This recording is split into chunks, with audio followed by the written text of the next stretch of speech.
Baik, saya ucapkan selamat pagi semuanya. Kita akan mulai kelas Apologetika 1, pertemuan kita yang ketiga. Mari kita berdoa. Bapa di dalam surga, kami mohon pimpinanmu dalam kelas kami pada hari ini, agar apa yang kami lakukan dapat memperlengkapi diri kami lebih baik lagi, dan kami dapat memberikan pertanggungan jawab kepada orang-orang yang meminta pertanggungan jawab atas iman kami. Bersyukur akal budi untuk waktu dan juga kesempatan yang Tuhan berikan pada kami pada hari ini. Terangi akal budi hati kami, Tuhan. Kami berdoa di dalam nama Tuhan kami Yesus Kristus. Amin. Baik, kita hari ini masuk dalam metodologi kedua ya, metodologi yang kedua, yaitu rasionalisme. Sebelumnya kita sudah membahas tentang metodologi yang pertama, agnostikisme. Jadi metodologi ini berbicara bagaimana seseorang bisa mengenal kebenaran. Apa saja cara-cara approach, cara-cara pendekatan yang dilakukan agar seseorang dapat menemukan kebenaran. Jadi ada orang yang berkata, oh kita tidak bisa tahu kebenaran sama sekali, itu agnostikisme. Tapi kita masuk ke cara kedua, ya, metodologi yang kedua pada hari ini, yaitu tentang rasionalisme. Jadi kepada Anda sudah di bagian materi di grup WhatsApp khusus Apologetika, saya harap itu sudah di print, kemudian difotokopi dan dibagikan. Anda sudah pegang itu masing-masing di tangan Anda, ya. Dan kalau Anda punya pertanyaan, jangan ragu untuk hubungi saya. Kemarin Pak Hans ada tanya ya, mengenai beberapa argumen tentang agnostikisme. Nah, Anda juga bisa tanyakan itu di dalam grup WhatsApp, ya, entah mau Anda ketik atau Anda mau kirim voice note, ya silakan.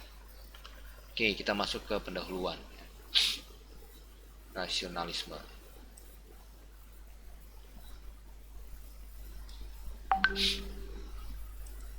Nah, apa ini rasionalisme? Jadi rasionalisme adalah sebuah filosofi yang menekankan akan nalar, rasio, logika sebagai alat untuk mencari kebenaran. Filosofi yang menekankan nalar atau logika, rasio sebagai alat untuk mencari kebenaran. Di dalam metodologi rasionalisme ini, pikiran diberikan otoritas yang lebih besar ketimbang panca indera, our senses. Nah, jadi rasionalisme ini kontras dengan yang namanya empirikisme. Kalau rasionalisme menekankan pada pikirannya, rasionya, logikanya ketimbang panca inderanya. Nah, sementara empirikisme ini menekankan pada panca inderanya terlebih dahulu. Jadi itu jawabannya. Ya, rasionalisme menekankan logika atau rasio.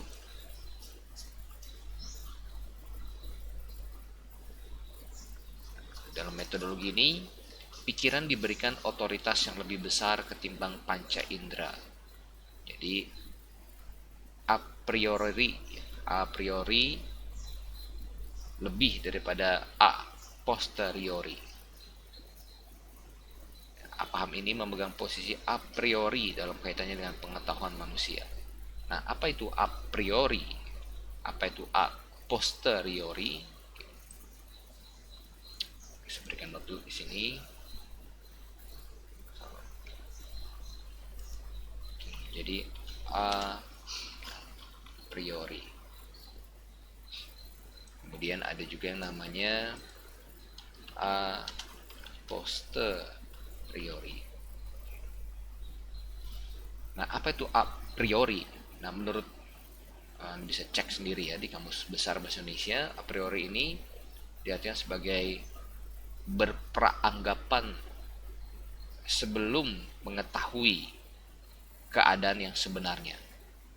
Jadi berpranggapan sebelum mengetahui. Bagaimana cara mengetahuinya? Dengan melihat, menyelidiki, mendengar, sebagainya, sebelum mengetahui keadaan yang sebenarnya. itu a priori. Sementara a posteriori ini berkata bahwa keadaan sebenarnya dapat diketahui setelah dilihat, diselidiki, didengar, dirasakan oleh panca indera kita, baru kita tahu keadaan sebenarnya. Jadi ini kebalikan dari a priori. Kalau a priori, sebelum panca indera merasakan, kita menggunakan nalar, logika, kita sudah berpikir dulu, kita kemudian membuat eh, ya hipotesa, membuat dugaan, hipotesa sebelum panca indera kita merasakan. Nah, tetapi empirikisme ini kebalikan daripada rasionalisme. Rasakan dulu dengan panca indera, kemudian lihat, dengar, baru kemudian membuat satu hipotesa, dugaan.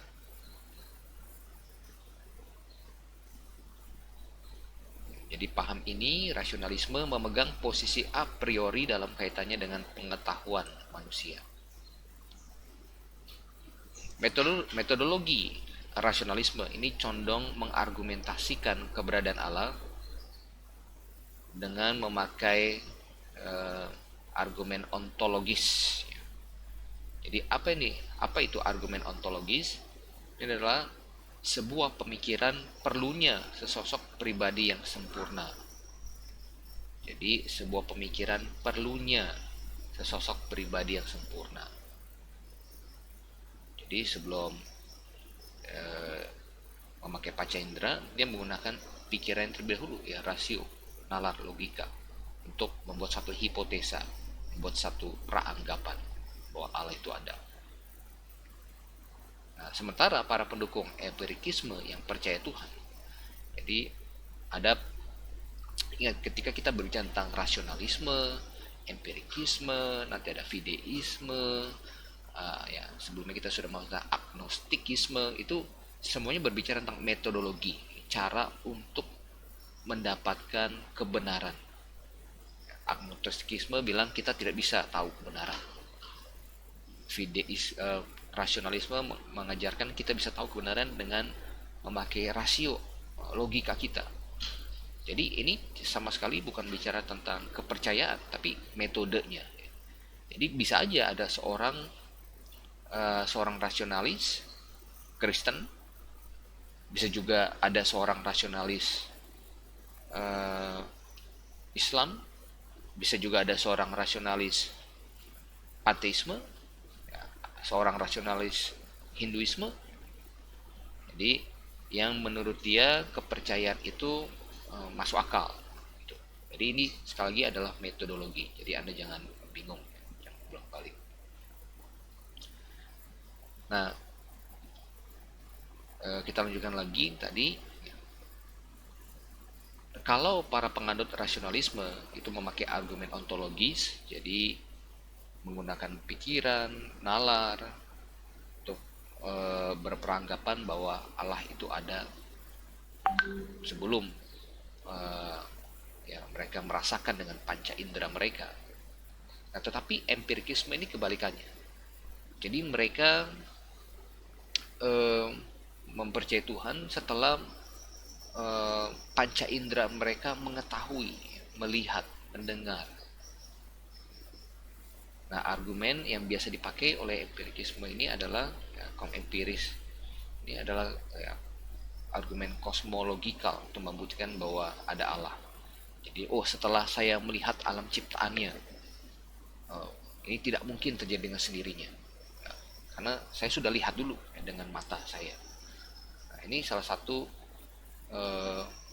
ya, metodologi empirikisme.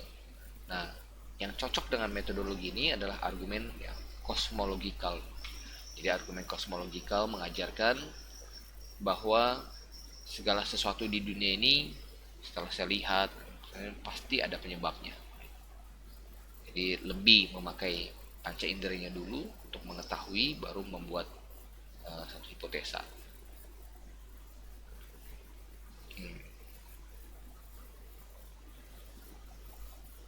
Nah,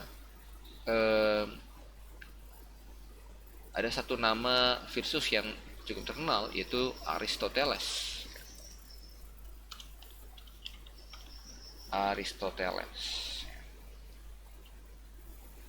Ini tahun 384 sampai 322 SM. Ini meskipun ya, dia percaya bahwa pengetahuan ini dimulai melalui panca indera, namun Aristoteles karena penekanannya akan nalar dan logika, maka dia mendapatkan julukan Bapak Rasionalisme Barat. Julukan ini Bapak Rasionalisme Barat, Aristoteles. Nah, tokoh-tokoh modern rasionalisme lainnya kita akan lihat satu-satu. Ada René Descartes, ada Benedict Spinoza, kemudian ada Leibniz. Oke, mari kita lihat satu-satu. Satu, ada René Descartes. Dia hidup 1596 sampai 1650. Nah, salah satu pemikirannya yang sangat terkenal itu adalah ya, ini dubito cogito sum. Jadi dubito cogito sum. Dubito bahasa Inggris doubt, ya, dari bahasa Latinnya doubt. Saya meragukan, I doubt. Cogito kognitif, ya, pikiran. Jadi cogito itu artinya I think, saya berpikir. Jadi I doubt,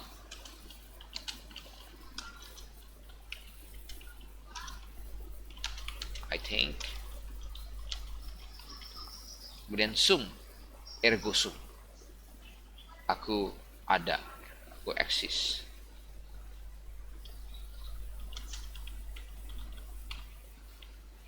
Jadi I doubt, I think, I exist. Saya meragu. Ketika saya meragu membuktikan saya ada pikiran, saya bisa berpikir. Ketika saya berpikir itu membuktikan bahwa saya eksis. Keraguan adalah bentuk negatif dari pikiran.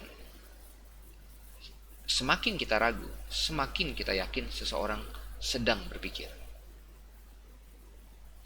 Saya meragukan berarti saya sedang berpikir. Kalau seseorang sedang berpikir, pastilah ia eksis, ada.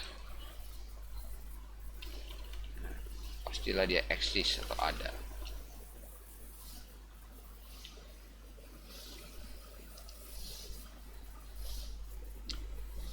Oke, jawabannya pastilah ia eksis, ya. Ada atau eksis.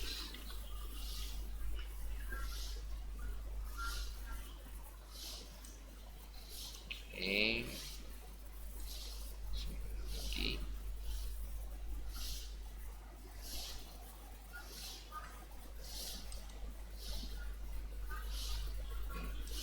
Nah, kita lanjutkan. Karena satu-satunya hal yang ia yakin adalah eksistensi pikirannya sendiri, Descartes lanjut membuktikan eksistensi Allah. Descartes menawarkan dua bukti akan Allah dan keduanya rasional. Pertama, buktinya dimulai dari keraguan dan pikiran. Saya meragukan. Tetapi jika saya ragu, saya tidak sempurna. Jawabannya ya, tidak sempurna. Ya. Saya ragu itu menunjukkan bahwa saya pribadi yang tidak sempurna. Karena kurangnya pengetahuan adalah ketidaksempurnaan. Tetapi jika saya tahu saya tidak sempurna, saya pastilah memiliki pengetahuan akan yang sempurna. Sebab kalau tidak, saya tidak akan tahu kalau itu tidak sempurna. Namun, pengetahuan yang sempurna tidak dapat muncul dari pikiran yang sempurna. Oleh karena itu, haruslah ada suatu pikiran yang sempurna. Pikiran yang sempurna.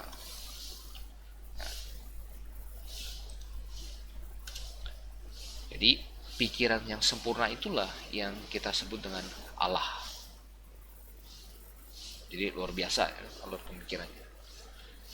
Saya ragu. Ragu adalah bentuk negatif dari pikiran. Berarti ya saya sedang berpikir. Ketika saya berpikir berarti saya eksis. Nah, kemudian dia lanjutkan lagi setelah membuktikan eksistensi dirinya, dia ingin membuktikan eksistensi Allah melalui pendekatan secara ontologi ini, ya. Hanya melalui nalar, logika, pikiran. Saya ragu membuktikan saya tidak sempurna. Kalau saya tahu saya tidak sempurna, berarti tentu saya punya pengetahuan akan yang sempurna. Yang sempurna itulah yang kita namakan dengan Allah.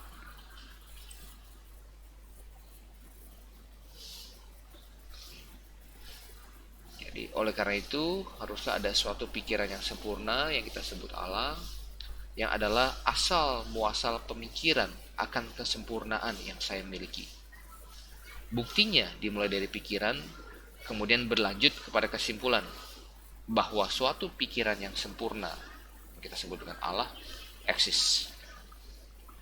Jadi membuktikan eksistensi Allah dengan ini dinamakan argumen ontologis.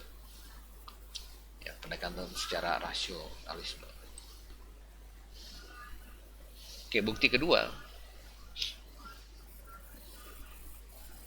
yang ditawarkan oleh Descartes adalah sebuah argumen ontologis yang bersifat a priori.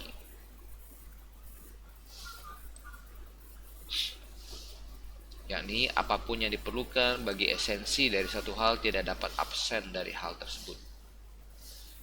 Jadi apapun yang diperlukan bagi esensi dari satu hal tidak dapat absen dari hal tersebut. Ini akan lebih jelas kalau kita pakai contoh. Contoh, sebuah segitiga harus punya 3 sisi, baru bisa dinamakan segitiga. Kalau tidak punya 3 sisi, bukanlah segitiga. Jadi apapun yang diperlukan bagi esensi dari satu hal, ya, seperti 3 sisi, untuk bisa disebut segitiga, tidak dapat absen dari hal tersebut. Lanjutkan lagi ya. Demikian juga eksistensi atau menjadi ada diperlukan sebagai sifat dari pribadi yang eksis. Jadi, eksis atau jadi ada. Ya, mungkin akan lebih baik kalau dikasih koma. Ya. Demikian juga eksistensi atau menjadi ada, koma, diperlukan sebagai sifat dari pribadi yang eksis. Nah, jadi kasih koma sih biar lebih jelas ya. Demikian juga eksistensi atau menjadi ada, koma, diperlukan sebagai sifat dari pribadi yang eksis.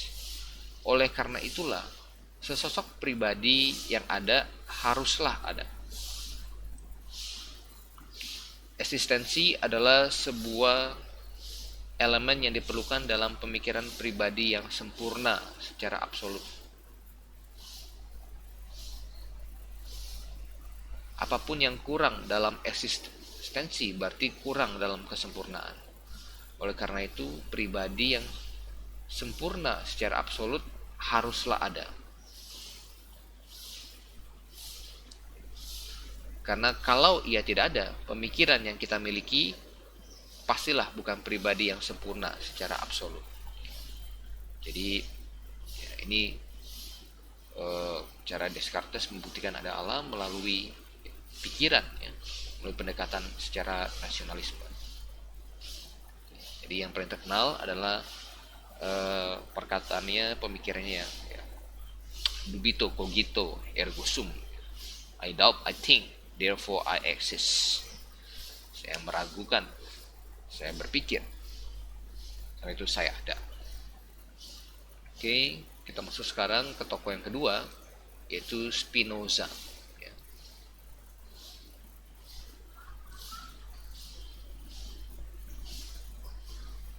Spinoza.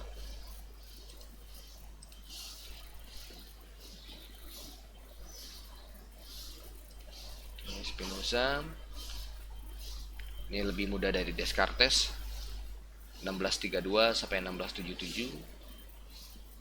Nah, tidak seperti Descartes, dia juga memakai metode rasionalisme untuk mendapatkan kebenaran. Tetapi justru metode rasionalismenya itu membawa dia menjadi seorang panteis, si Spinoza ini, ketimbang menjadi seorang teis Kristen. Nah, jadi apa itu panteis, teis kita akan lihat dalam kelas-kelas selanjutnya. Tapi teis itu yang percaya ada Allah. Teis Kristen, ya teis bukan hanya Kristen ya, Islam juga percaya ada Allah. Jadi bisa ada teis Islam, bisa ada teis Kristen. Judaisme juga percaya ada Allah, teis Judaisme. Nah, sementara panteis adalah orang yang percaya semuanya adalah Allah. Jadi Spinoza dengan memakai metodologi yang sama, seseorang bisa sampai pada kesimpulan yang berbeda. Oke.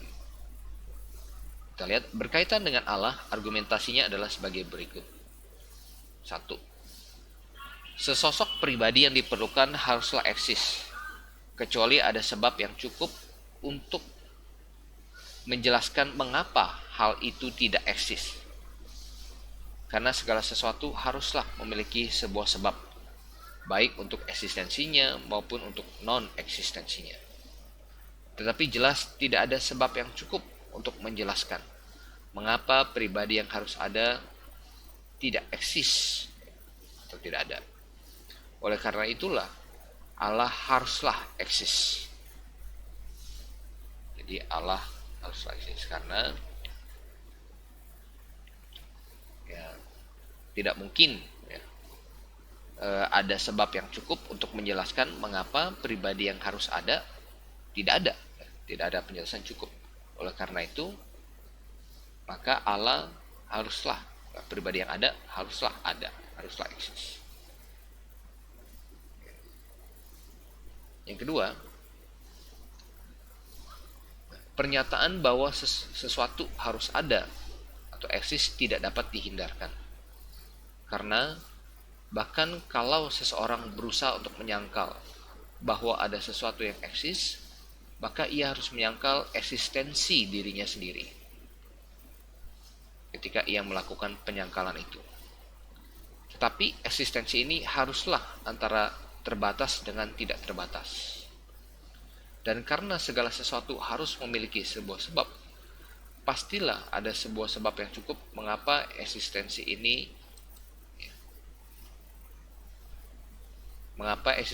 tidaklah tidak terbatas. Dengan kata lain, mengapa eksistensi ini terbatas? Ya, mengapa diri kita terbatas? Tetapi fakta bahwa tidak ada eksistensi yang terbatas yang dapat menghalangi sesuatu terjadi tidak terbatas, maka eksistensi ini haruslah tidak terbatas. Jadi yang terbatas tidak mungkin bisa membuat ataupun menghalangi eksistensi yang tidak terbatas. Maka eksistensi yang tidak terbatas itu harus ada. Metode rasionalistik Spinoza tidaklah berujung di teisme tetapi di panteisme. Oke, saya lagi.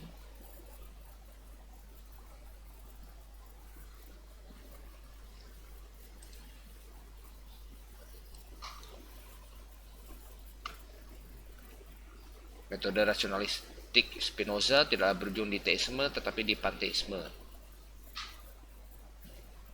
Ciptaan atau efek sama tidak terbatasnya dengan sang pencipta, ya, penyebab. Itu ajaran dari panteisme. Panteisme percaya bahwa Allah ada di dalam dunia, bahkan Allah adalah dunia. Jawabannya, panteisme ini percaya panteisme, Allah ada di dalam dunia dan Allah adalah dunia.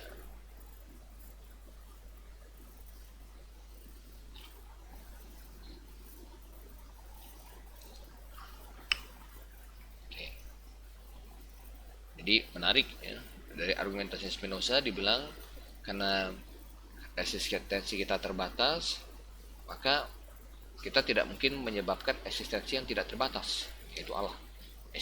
Eksistensi yang tidak terbatas itu berarti harus menyebabkan dirinya sendiri. Tetapi pemikiran ini justru membawa dia kepada panteisme. Jadi eksistensi yang tidak terbatas itu Allah itu sendiri, kemudian ada di dalam dunia, dan dunia ini adalah Allah. Jadi kita katakan ya agak kontradiksi ya. Ini sebenarnya nanti di dalam pembahasan tentang panteisme ya.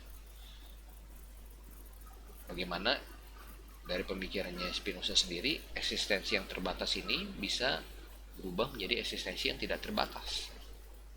Kalau dikatakan Allah adalah dunia, dunia adalah Allah.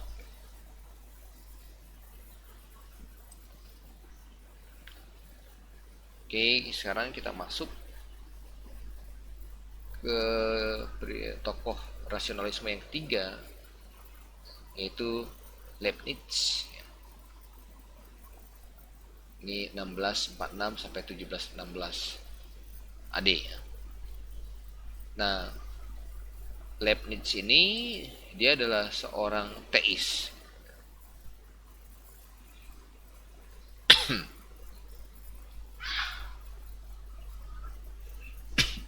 Jadi Leibniz adalah seorang ya, teis, percaya ada Allah. Jadi menggunakan metodologi yang sama, yaitu rasionalisme, tetapi ujungnya membawa dia menjadi seorang teis yang percaya ada Allah. Oke, kita lihat ya. Rasionalis teis yang terakhir yang bisa jadi yang paling berpengaruh adalah Leibniz. Rasionalismenya yang dikembangkan oleh Christian Wolff telah menjadi contoh utama dunia modern akan rasionalisme teisme.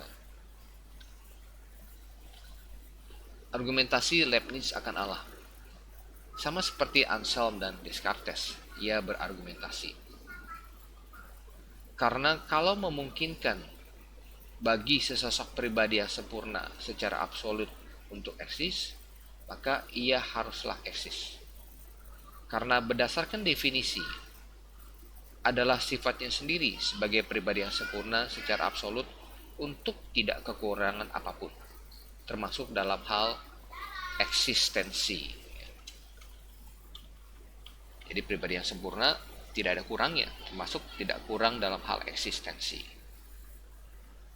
Logika menuntut adanya Allah.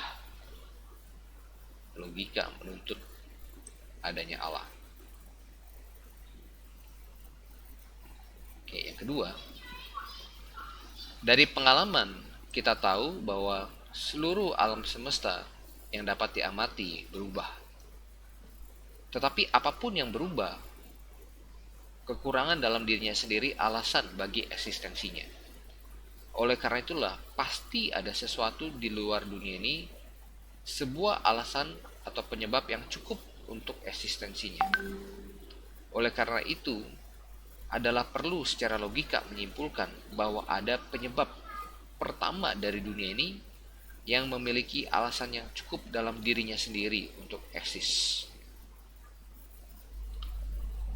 Jadi dunia yang berubah itu menunjukkan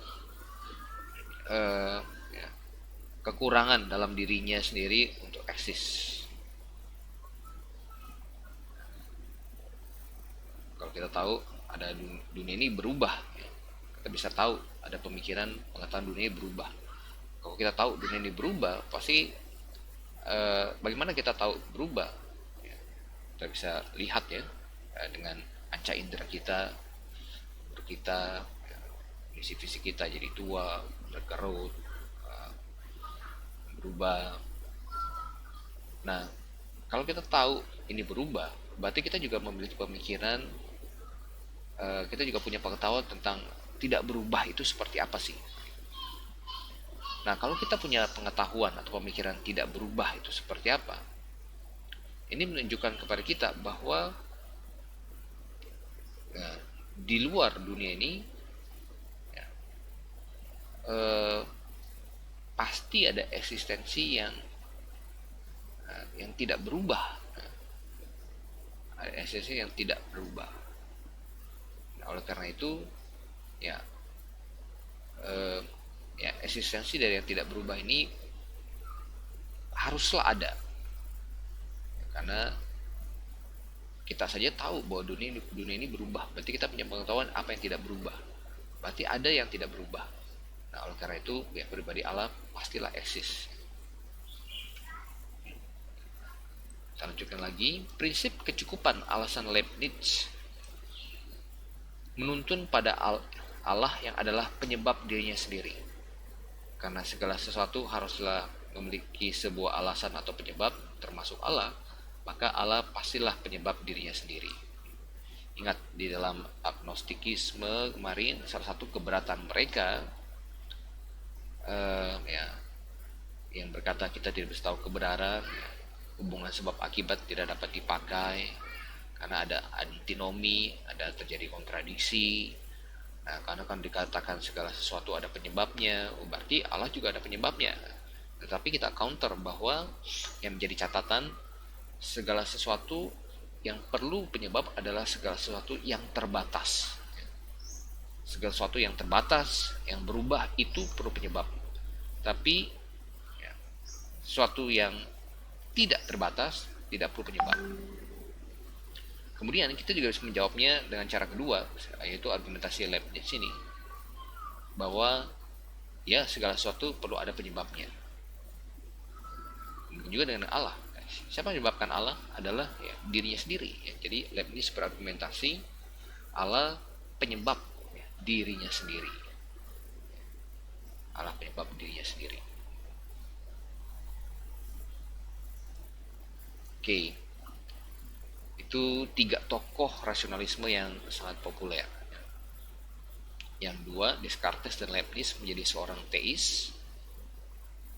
Ya. Kemudian si Spinoza menjadi seorang panteis melalui memakai pendekatan yang sama, ya, rasionalisme. Oke, baik, kita mau masuk ke bagian ketiga, ketidakcukupan metodologi rasionalistik.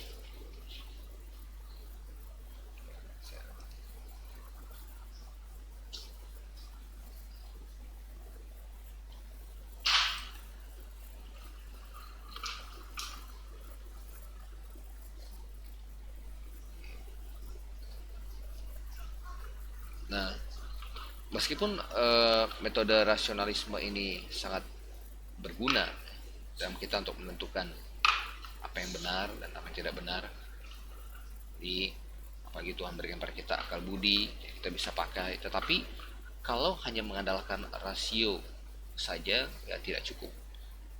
Nah, beberapa alasan diberikan di sini. Nomor 1, hanya karena sesuatu dapat dipikirkan tidak menjadikan hal itu nyata. Tidak menjadikan hal itu nyata. Nyata. Itu jawabannya.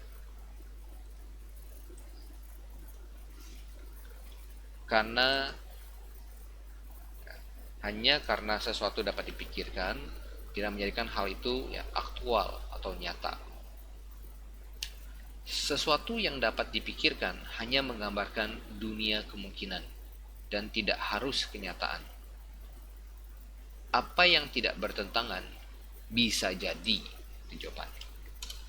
Bisa jadi benar.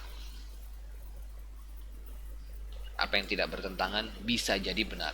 Tidak selalu benar, bisa jadi benar.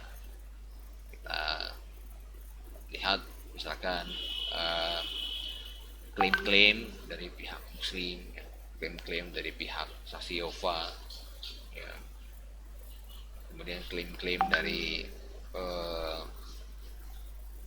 berbagai macam worldview seperti evolusi, kemudian panteis. Ya. Ya, kalau berdasarkan klaim-klaim mereka, ya bagi mereka sendiri tidak bertentangan. Tetapi apakah yang tidak bertentangan itu selalu benar? Nah, ya tidak. Apa yang tidak bertentangan bisa jadi benar.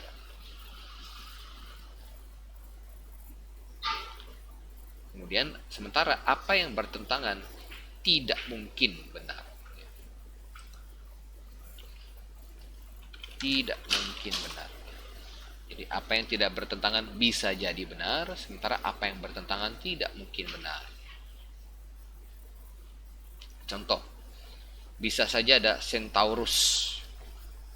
Centaurus, Anda tahu Centaurus di mitologi Yunani. Centaurus ini adalah manusia yang berbadan kuda, ya.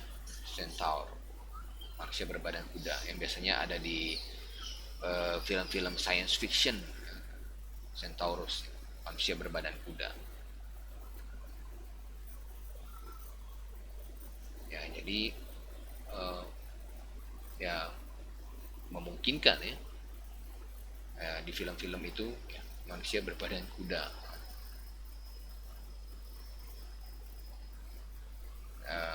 Ya, atau seperti unicorn, kuda, kemudian tapi dia ada tanduknya itu unicorn. Ya, mungkin saja.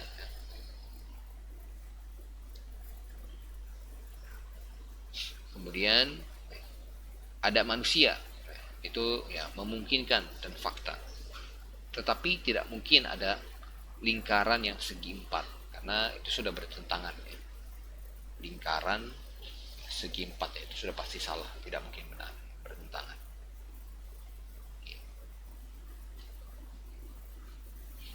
Jadi hanya karena sesuatu dapat dipikirkan tidak menjadikan hal itu aktual atau nyata. Nah, kita lanjut ke sini ya, supaya ini logika tidak menentukan eksistensi. Logika tidak menentukan eksistensi. Jadi eksistensi itu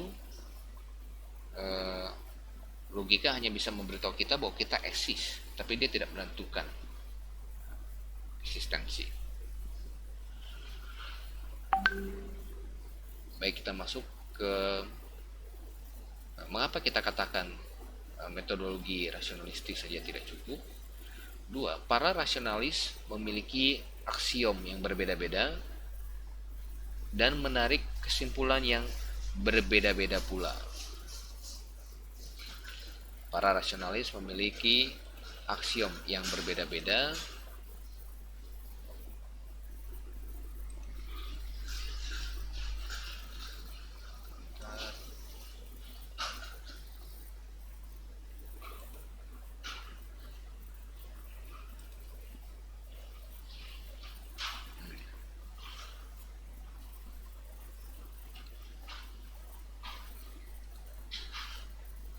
para rasionalis memiliki aksiom yang berbeda-beda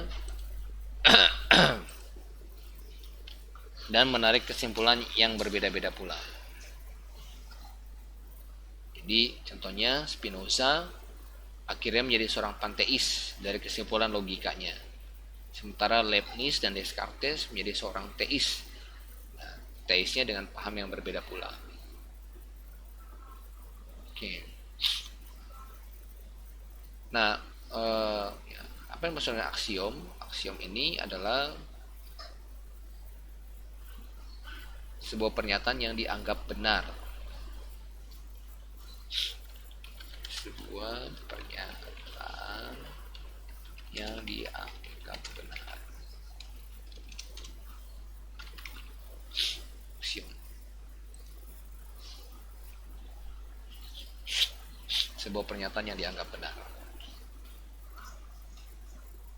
Jadi sebagai suatu premis dasar untuk dia mendukung ya argumen-argumennya.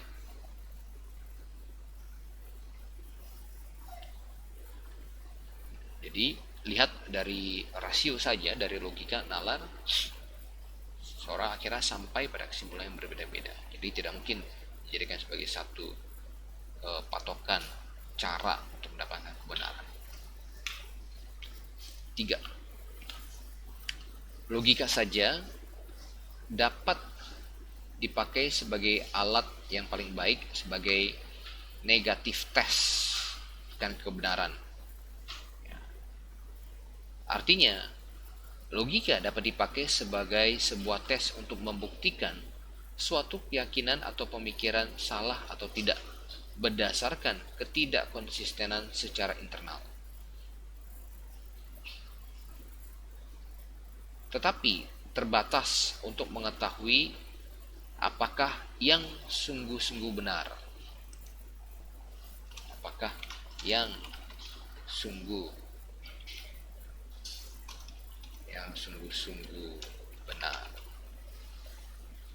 Jadi logika pokoknya kalau bertentangan ya tidak mungkin benar. Tetapi ada yang tidak bertentangan, seperti klaim-klaim dari ya, Judaisme, ya, percaya PL atau Islam, ya, Buddhisme. Ya, jadi wajah mereka sendiri tidak bertentangan. Tetapi apakah berarti yang tidak bertentangan itu selalu benar? Tidak juga. Jadi bisa saja benar, tapi tidak selalu benar. Ya. Tapi kalau tidak konsisten sudah pasti salah. Ya. Sudah pasti tidak mungkin benar. Oke, sesuatu yang konsisten, di sini lanjut lagi. Sesuatu yang konsisten tidak selalu berarti benar. Jawabannya ya. Sesuatu yang konsisten tidak selalu berarti benar. Contoh, panteismenya Spinoza konsisten dengan aksiom-aksiomnya. Ingat, aksiomnya adalah pernyataan yang dianggap benar, ya, premis dasarnya. Jadi apa? Ya bagi panteisme, ya Allah adalah dunia. Itu aksiomnya, ya premis dasarnya. Sementara teisme Descartes konsisten dengan aksiom-aksiomnya. Begitu pula dengan keyakinan-keyakinan lainnya. Iman seorang muslim konsisten dengan kitab sucinya. Begitu pula dengan seorang Buddhis, ya, Hindu, dan Kristen. Tetapi ya, pertanyaannya adalah manakah yang sungguh-sungguh benar? Jadi ya yang tidak konsisten, yang saling bertentangan sudah pasti salah, tidak mungkin benar. Tapi yang tidak konsisten, yang tidak saling bertentangan, yang konsisten bisa jadi benar. Tapi belum tentu pasti benar, tapi bisa jadi benar. Karena kita lihat panteisme, Buddhisme, Islam itu juga konsisten dengan kitab-kitab suci mereka, dengan aksiom-aksiom, premis-premis dasar mereka. Tapi apakah berarti itu benar? Tidak. Jadi di sini rasio saja tidak cukup untuk menentukan apakah suatu keyakinan itu benar atau tidak.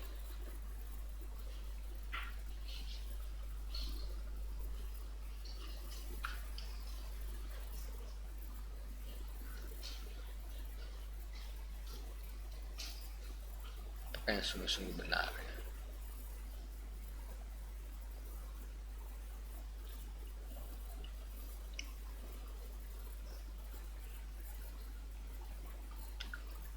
Oke, nah kita kan ini akan membawa kita kepada pemikiran berikutnya yang ketiga di sini. Rasionalisme secara keseluruhan memiliki positif dan negatifnya bagi seorang apologis. Positif dan negatif.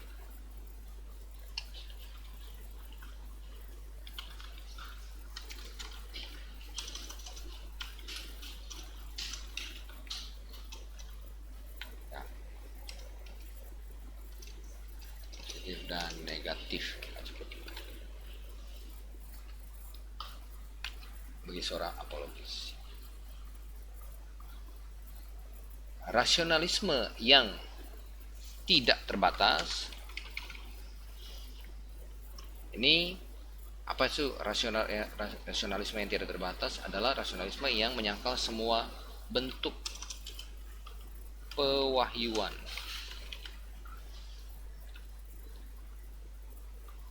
Khusus tentu saja tidak dapat diterima oleh seorang teis. Oleh karena itulah tadi saya katakan rasio saya tidak cukup. Perlu ada iman. Perlu ada iman. Berani 10, berani 11 yang keenam. Tanpa iman tidak mungkin seseorang berkenan kepada Allah. Karena ada banyak pewahyuan khusus yang di luar rasio. Seperti penglihatan, atau mukjizat, atau bicara melalui mimpi, kirim malaikatnya, bagaimana Tuhan melakukan banyak mukjizat di dalam Alkitab, membelah laut merah, kemudian membangkitkan orang mati, akhirnya seorang perawan. Nah, ini menunjukkan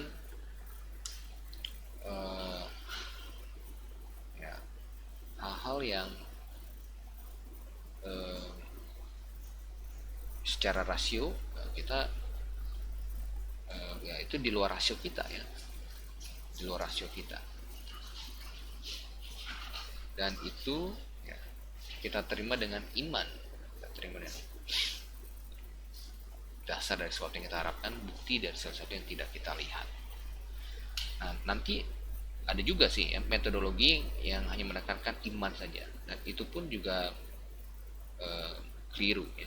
Tidak cukup hanya dengan iman saja, tidak bisa membawa kita kepada kebenaran. Jadi kita menyeimbangkan antara rasio dengan iman. Oke, kita lanjut lagi ya sampai di sini.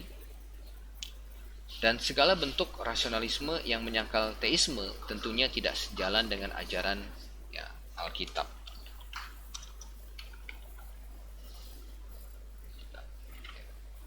Jadi rasionalisme yang tidak terbatas menyangkal semua pewahyuan, ya, contohnya evolusi. Jadi itu nggak masuk akal, tidak masuk akal, sudah pasti tidak benar. Ya. Tidak masuk rasio, jadi menyangkal semua bentuk pewahyuan khusus. Oke, kita lihat ketidakcukupan metode rasionalistik, ya. Ini poinnya ke 2, 3, 4, 5 ya. 5. Teolog rasionalis Jonathan Edwards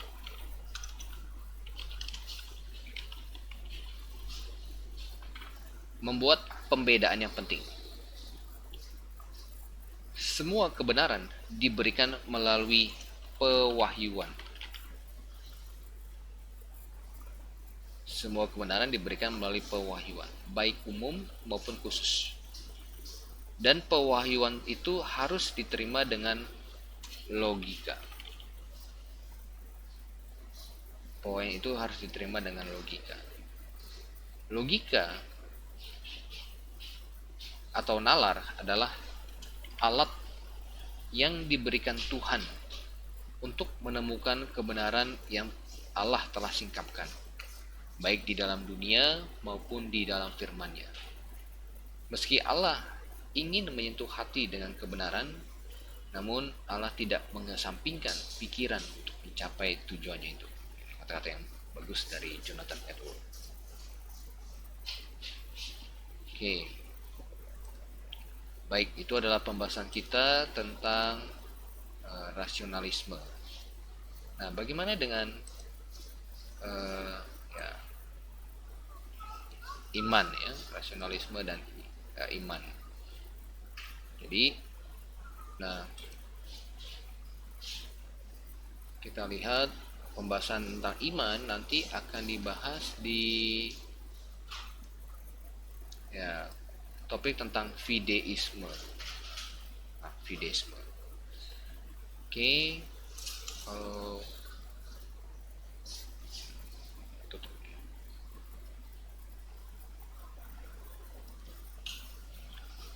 Oke.